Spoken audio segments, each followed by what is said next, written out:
Hello everyone and welcome to the penultimate round of the Prague Chess Festival. It's round 8 and it's Vidit who is leading the tournament against David Navara, who is playing on with home field advantage, but so far he didn't really get his break in the tournament. And if Vidit can win this game, it's going to be, well, it's really going to do wonders for his standings, as he's already leading the tournament by a point and a half ahead of everyone. And I really wanted to show this game yesterday. It's a really amazing game, but I had to go to Zagreb. I couldn't do it, so that's why I'm only showing it now. But you will enjoy it. So without further ado, let's check it out. Vidit opens with d4. We have knight to f6, c4, e6, knight to f3, and b6. Navara goes for the Queen's Indian defense, which is somewhat bold, as AlphaZero pretty much refuted the whole idea.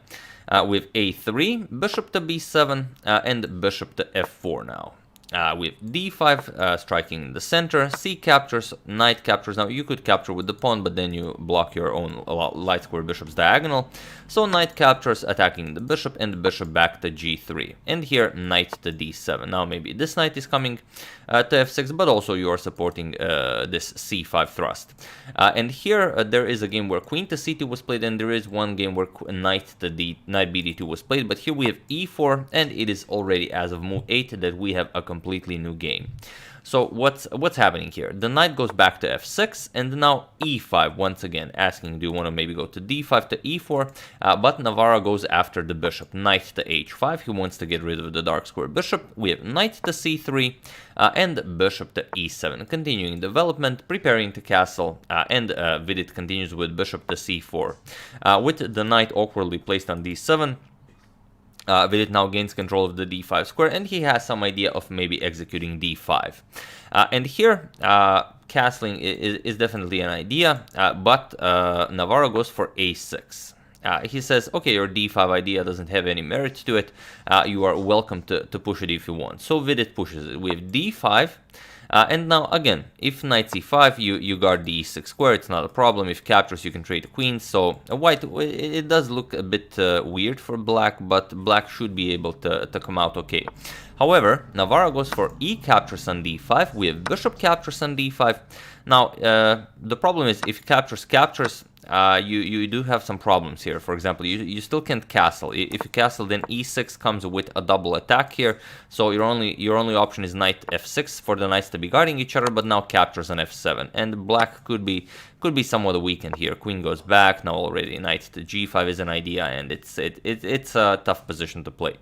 So instead, after bishop captures on d5, we have knight captures on g3 first by Navara, h captures on g3.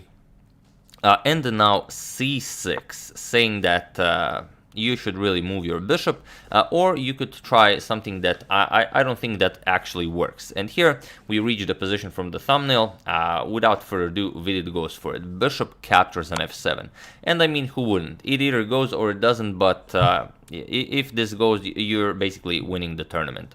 So king captures on f7, and now how do you continue the attack? Of course, e6 with check, saying I either win my piece back, or you have to bring your king deeper into the center of the board. So king captures on e6 is the only move that really gives advantage to black. Not advantage, but it is the only way to kind of justify that c6 move and allowing the sacrifice. And here is the moment where we really need to decide what to do. Here, well, we could even award Vidit the Morphy head for this. So let's just do that. Vidit, here you go. Here's a Morphy head. Feel free to pause the video. What would you play here, and how would you continue this this attack? Well, I give you a couple of seconds. So for those of you who were able to do it, congratulations on being a spectacular attacker if you found the following idea. And for those of you who just want to enjoy the show, Vidit played queen to e2 check. It's a good move, but there is a better one. For example, queen to b3 check, not so much, because king d6 and then the king runs away. You don't really have anything going on here. However, queen to a4 is incredibly strong, but it's such a disgusting engine line that I will only show because it's well, it deserves to be showed. So after this, you cannot go something like king d6 to try and run away because of the simple queen f4 check, king goes back, and knight to d4 is mate. So that idea doesn't work. So after queen to a4, you'd have to go knight to c5, attack the queen, queen to c4 check, king to f6, and now the move that's incredibly hard to find, especially when your queen is still on d1, when you're pondering on queen to a4, rook to h4, and this is just finding all these moves is pretty much impossible. Now the problem is the rook is coming to f4. If rook f4 check, queen f7, it's game over. So let's say knight d3 check. The knight is guarded by the queen. Also the f4 square is now guarded. King to f1 getting out of check. Now c5 opening up this bishop's diagonal, and now rook to d1, threatening to win back the piece. So b5, you attack the queen. Now knight e4 check. If you move the king, then queen to e6 will be deadly, so you have to capture it, and after queen captures c4, you manage to keep your knight, but now finally, why rook to h4 was so strong, rook to f4 with check, and the king has no moves. So what do? You have to capture it, and now of course you lose the queen, but not just yet. Queen captures on f4, king e6, now you deliver a check, knight d4 check, king goes back, king d7, now knight to f5 check, again king back to c8, now you will capture, rook captures, bishop captures, and now knight to d6 check. And here you do have two rooks and the bishop against the queen and knight, but it is a winning attack for white. For example, king d7, now you're going to go knight to f7, and you lose the rook, and once you lose the rook, it's game over, because if you try and save the rook, then it's knight to e5 with check, king moves to guard the rook, of course, queen to e4 now with an attack against the rook, and also threatening a lot of nasty discoveries. So after the rook moves, now knight g6 check, finally you go after the rook, and if king f7 to defend it, now just captures, and if captures, queen to f5 check, picks up the rook, so that's only one of the lines. But really, after this king captures on e6, really incredible stuff that happens on the board after queen to a4. Of course, it's impossible to calculate everything. This was only one line, and there are endless possibilities that are possible after queen to a4. But okay, Vidit goes for queen to e2 with check. We have king to f7, and now he goes for queenside castles. Now, it's very important to have the rook on the same file as the queen, and also you might have ideas of a nice rook lift now, not with rook to h4 obviously, but maybe you're gonna go rook to e1, or maybe rook to h5, maybe to f5, who knows. Bishop to f6, and now comes knight to e4, again, going for knight to d6 check, the bishop on b7 is undefended, and queen to e7 now. And here again, Vidit has to decide how to go about this position. Now again, he goes for knight to d6 check to win back the material right away. Queen to c4 check, or queen to c2 check, getting the queen away from the e file, because that square belongs to the rook. That's why queen to a4 was also incredibly powerful in a lot of lines, because you get the d1 square and the e1 square for your rooks. But okay, let's say queen to c4 check. You cannot block with the queen because of knight checks. Then you just exchange a pair of knights, and then the other knight checks and forks the queen. So you'd have to move, and then rook h to e1, and you get this, again, incredibly complicated position. Where, okay, you've sacrificed piece for the attack, but this rook is not coming into play anytime soon. This is really anyone's game. However, Vidit decided to go for material equality. He played knight d6 check. We have king to f8. Now he traded queens, captures, and knight captures on b7. So now he grabbed the piece back, and he's up a pawn. Not up a pawn. The material is equal, and also his pawns are kind of doubled here. We have knight back to f6, and now knight to e5. So okay, he's still very much ahead in development, and this is still a much better position for white. Now the c6 pawn is under attack, but knight to d5, saying that, okay, if you capture the pawn, now I have rook to c8, and I'm gonna win back some material. For example, rook captures on d5, rook captures here with check, king moves, and now you will be up a pawn, but still I'm very, very confident that I can play this. And it's hard to imagine how this knight will come out of his cage, because these two squares are guarded twice. You're going to play king f7, bring the rook over to b8. Not something you want to do. So instead, after this move, king to b1, not interested in occupying the same square for after rook to c8 comes. So now rook to c8. The pawn is nicely defended. And now rook h to e1. If you're thinking about knight to g6, it looks very interesting, but it's not. Because after knight checks, you're going to move the king, knight captures on h8, rook captures on h8, and your knight on b7 is lost. Whatever you play, next move is rook b8, rook captures on b7. And your black will just have 2 pieces for a rook, which will of course be much better for black. So, after rook to c8, we have rook h to e1, centralizing the rooks, and now, again, an interesting tactic by Navara, really going for the stubborn defense, refusing to give Vidit this point. Bishop captures on a3. Incredible stuff. Point is, after captures, you have knight to c3 check, and now you're going to pick up the rook. King here, knight captures, rook captures, king captures on d1, and now rook to c7, going after the knight. But after knight to d8, it will be very safe for white. You will not be able to win back either of the knights. So white will again be much better here. You're threatening to pick up the c6 pawn. It's attacked twice, and also you're threatening knight to e6 check, which would win the rook. Definitely a difficult position. But Vidit doesn't go for it. Instead of capturing the bishop, he goes for knight captures on c6. And okay, now he wants captures, but now Navara goes back, bishop to b4, attacking the rook here, knight captures, and now rook to d7. A very nice rook lift, and the other rook lift will soon follow.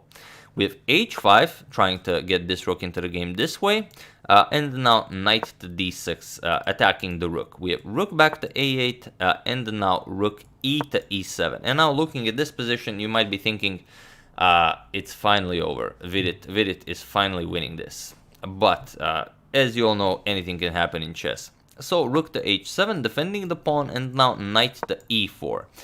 Sorry, that's not e4. Knight to e4.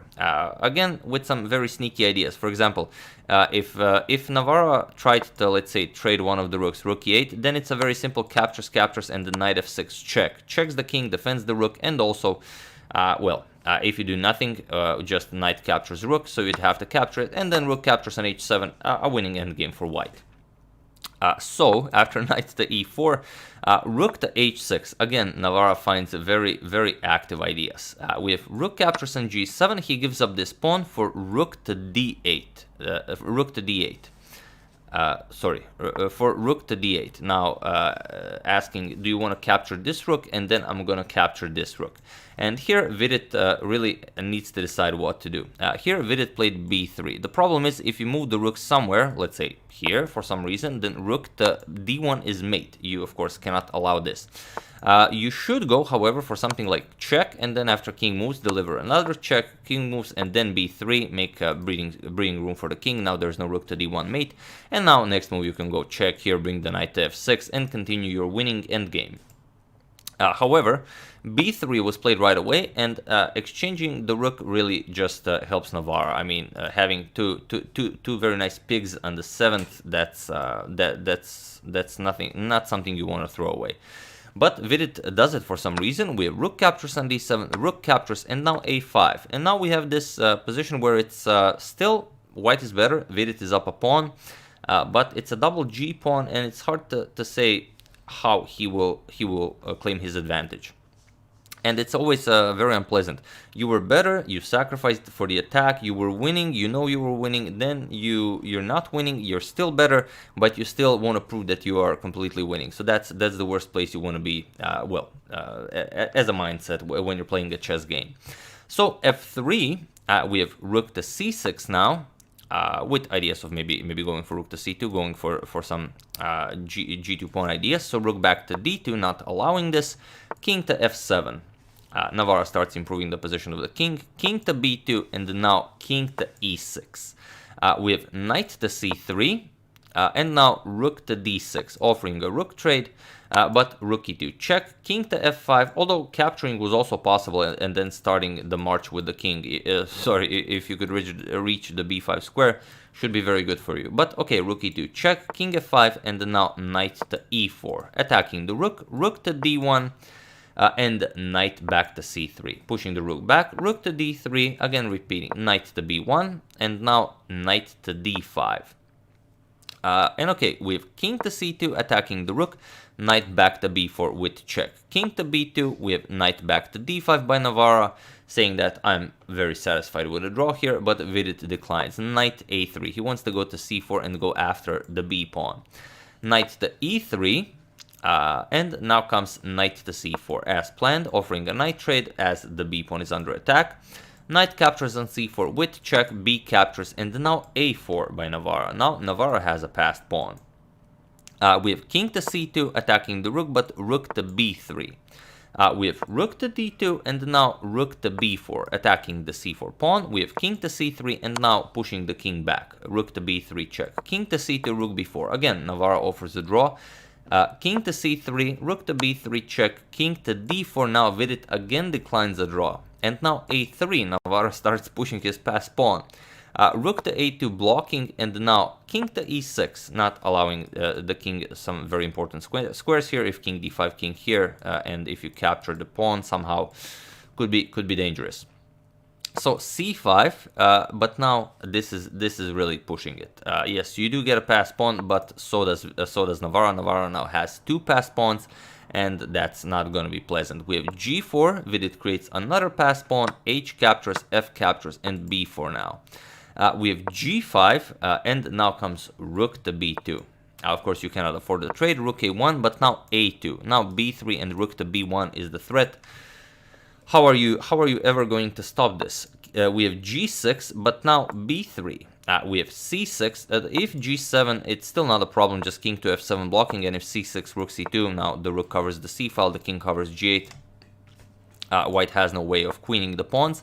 So c6 right away, but now rook to c2. We have rook to f1, cutting the king off from the defense of the pawn after it's pushed, but now b2. We have g7, and now, of course, rook captures on g2.